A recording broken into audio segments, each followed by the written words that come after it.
दोस्तों CS Satbir Singh YouTube channel पे आपका स्वागत है।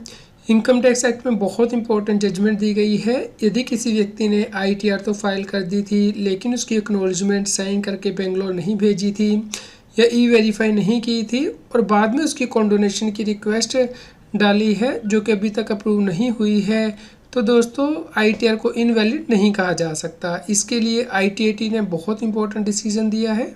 दोस्तों केस के फैक्ट इस प्रकार हैं। टैक्स पेयर नॉन रेजिडेंट था और टैक्स पेयर के द्वारा इनकम टैक्स की रिटर्न फाइल की गई, जिसमें कि पहले लॉस जो क्लेम किया गया था वो 43,000 का था, लेकिन उसके बाद टैक्स पेयर के द्वारा इनकम टैक्स की रिटर्न रिवाइज कर दी गई, जिसमें कि जो लॉस क्लेम किया गया था 6 लाख रुपये से ज़्यादा था। दोस्तों CPC बेंगलोर के द्वारा इनकम टैक्स की रिटर्न को प्रोसेस किया गया और जो लॉस क्लेम किया था SSC ने कैपिटल लॉस, उसको डिसअलाउ कर दिया गया। SSC ने रेक्टिफिकेशन एप्लीकेशन भी फाइल की लेकिन उसमें भी उससे कोई बेनिफिट नहीं मिला, जिसके बाद के CIT अपील के पास केस गया। CIT अपील के द्वारा देखा गया कि SSC ने जो ओरिजिनल रिटर्न फाइल की थी उसकी एक्नॉलेजमेंट जो है साइन करके बेंगलोर नहीं भेजी थी टाइमली, और उसके बाद रिवाइज रिटर्न की है, इसलिए जो रिवाइज रिटर्न की है उसे ओरिजिनल रिटर्न नहीं माना जाएगा बल्कि बिलेटर रिटर्न माना जाएगा, यानी कि ड्यू डेट के बाद। और अगर आप ड्यू डेट के बाद रिटर्न फाइल करते हैं तो उसमें आप लॉस जो है वो क्लेम नहीं कर सकते, यानी कि कैरी फॉरवर्ड नहीं कर सकते हैं। जिसके बाद के SSC के द्वारा ITAT यानी कि इनकम टैक्स अपीलेट ट्रिब्यूनल में अपील डाली गई, जिसके बाद के ITAT ने अपना डिसीजन दिया है। दोस्तों इस केस में ITAT ने देखा कि जब इनकम टैक्स की रिटर्न फाइल की जाती है तो वहाँ पे दो प्रोसीजर होते हैं, एक तो रिटर्न को फाइल करने का और दूसरा उसका प्रिंट आउट लेके CPC बेंगलोर को भेजने का।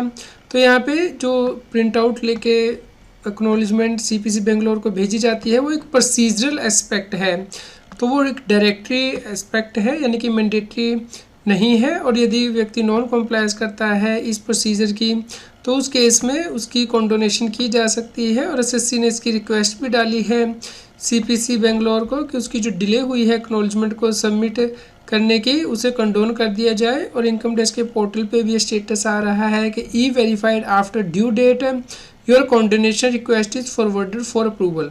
इस प्रकार जब व्यक्ति ने ITR को रिवाइज किया है उस वक्त तक ये अप्रूवल नहीं आई है, तो इस प्रकार ये कहा जा सकता है कि जो ओरिजिनल रिटर्न फाइल की थी SSC ने टाइमली फाइल की थी और उसके बाद जो रिवाइज रिटर्न फाइल की है वो भी टाइमली की है। और यदि रिटर्न रिवाइज कर दी जाती है तो वो ओरिजिनल रिटर्न की जगह ही सब्स्टिट्यूट हो जाती है।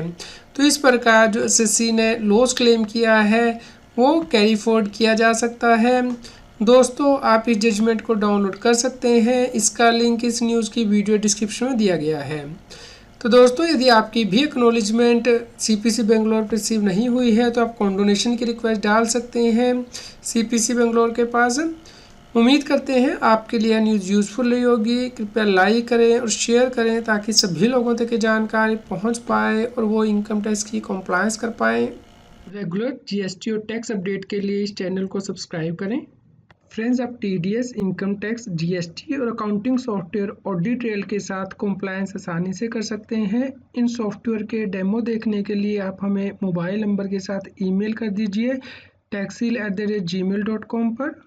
आप हमें Telegram app CS Satbir Singh Taxil पर ज्वाइन कर सकते हैं ताकि आप GST और इनकम टैक्स के रेगुलर अपडेट अपने मोबाइल पर ही प्राप्त कर सकें।